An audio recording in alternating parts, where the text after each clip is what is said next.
नमस्कार बंधुरा रेवती रान्नाघरे सबाइके सुस्वागतम।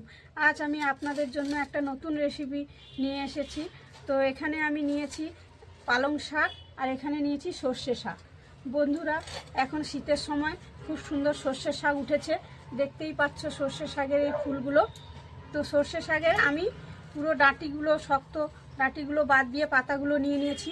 তো আমার এখানে সর্ষে শাক আছে 250 গ্রাম, পালং শাক আছে 250 গ্রাম, গোড়াগুলো সব বাদ দিয়ে আমি শুধু পাতাগুলোই নিয়ে নিয়েছি।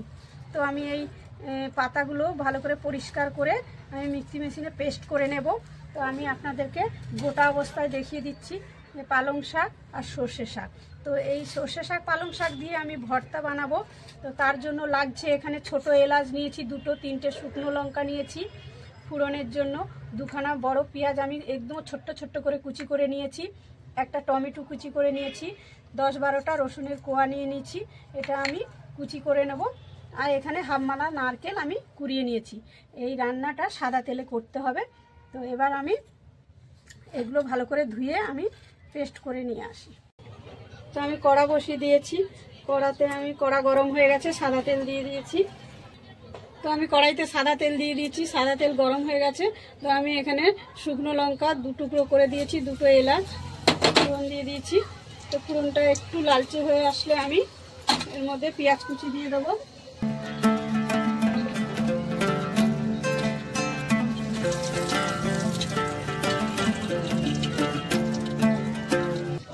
তো আমি এখানে কুচিয়ে রাখা পেঁয়াজ দিয়ে দিলাম। তো পেঁয়াজগুলো একদম ছোট্ট ছোট্ট করে কুচাতে হবে।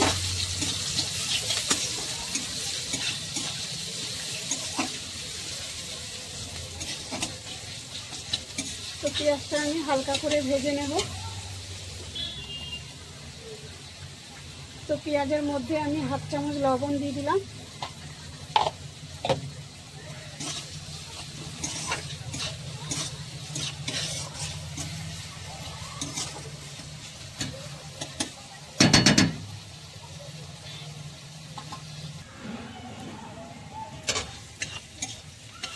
তো আমার পেঁয়াজটা ভাজা ভাজা হয়ে গেছে। তো এবার আমি রসুন বাটা দিয়ে দিলাম।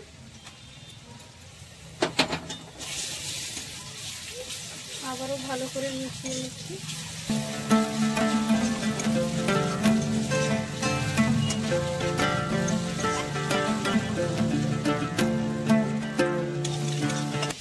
তো আমি রসুনটা তেলের মধ্যে দিয়ে আগে একটু নেড়ে চেড়ে নিলাম। এবার আমি টমেটো কুচি দিয়ে দিলাম।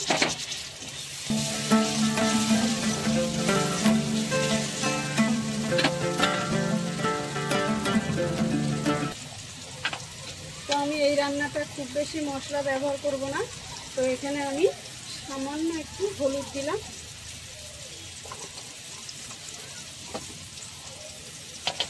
একদম অল্প একটু হলুদ দিলাম।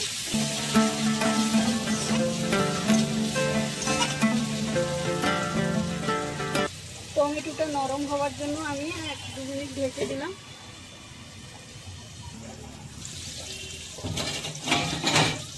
তো আমি ঢাকনাটা খুলেছি।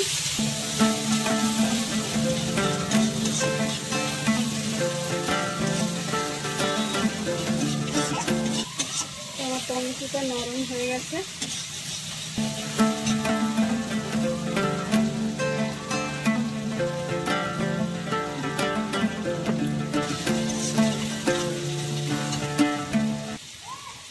তো আমি এখানে পালং শাক সর্ষে শাক আমি পেস্ট করে নিয়েছি। দেখো বন্ধুরা আমি পেস্ট করে নিয়েছি। তো আমি পেস্টটা দিয়ে দেব।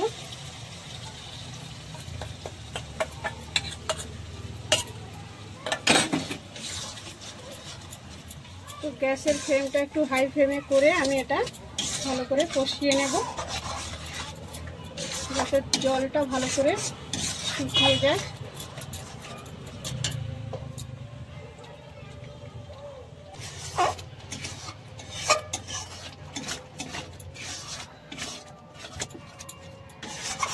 তো এটা বারে বারে এরকমই নাড়তে হবে যাতে তলায় না বসে যায়। তো আস্তে আস্তে জলটা শুকিয়ে আসবে।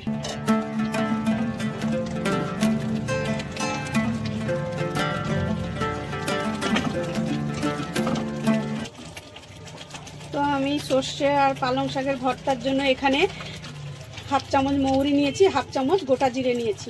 তো আমি এটা একটু ভেজে নিয়ে গুঁড়ো করে নেব।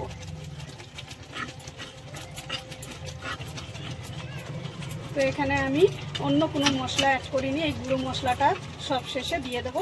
তাই আমি এখানে মৌরি আর গোটা জিরে একটু ভেজে নিচ্ছি।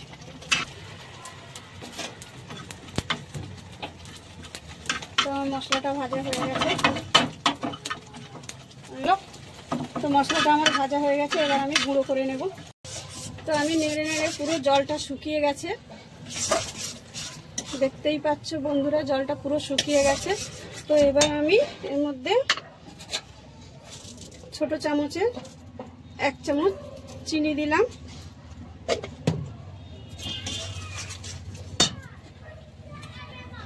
কুড়িয়ে রাখা নারকেল দিয়ে দিলাম, দিয়ে ভালো করে মিশিয়ে নেব।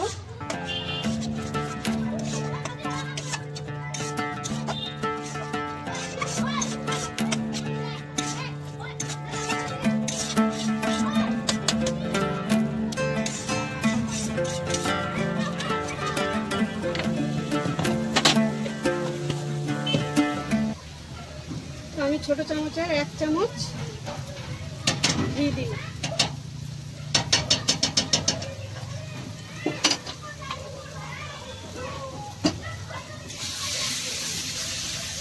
দিয়ে ভালো করে মিশিয়ে নিচ্ছি।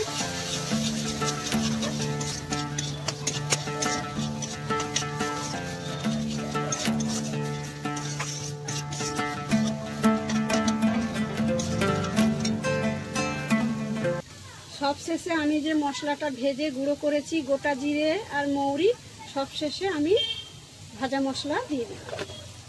তো আমার পালং সর্ষে শাকের ভর্তা আমার তৈরি হয়ে গেছে। তো এবার আমি মশলাটা যেহেতু দিয়েছি, আমি 2 মিনিটের জন্য একটু ঢেকে দেব, তারপরে আপনাদের পরিবেশন করে দেখাবো।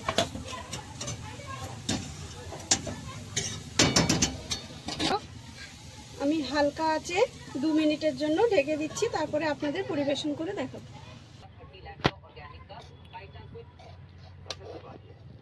তো বন্ধুরা আমি আপনাদের প্লেটে পরিবেশন করে দেখাচ্ছি।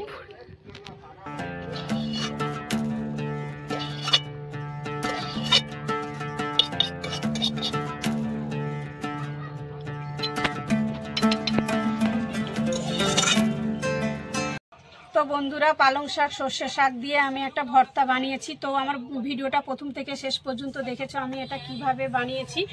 তো আমি এটা কাঁচা পেস্ট করে নিয়েছি।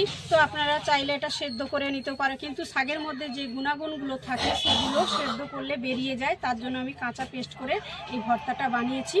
তো এটা গরম ভাতে খেতে খুবই ভালো লাগে। তো বন্ধুরা দেখতে কত সুন্দর হয়েছে। তো বন্ধুরা আমি যেমন বানিয়ে বাড়ির সবাইকে খাওয়াচ্ছি, তোমরা অবশ্যই বাড়িতে বানিয়ে এটা খাবেন। এটা খেতে খুব সুস্বাদু এবং খুব ভালো লাগে খেতে। তো আপনারা যদি না বানিয়ে খান তাহলে এর টেস্টটাই বুঝবেন না। তো বন্ধুরা আপনারা অবশ্যই বাড়িতে একবার বানিয়ে খাবেন। তো আবার দেখা হবে পরের কোনো রেসিপি নিয়ে। Bye, tata.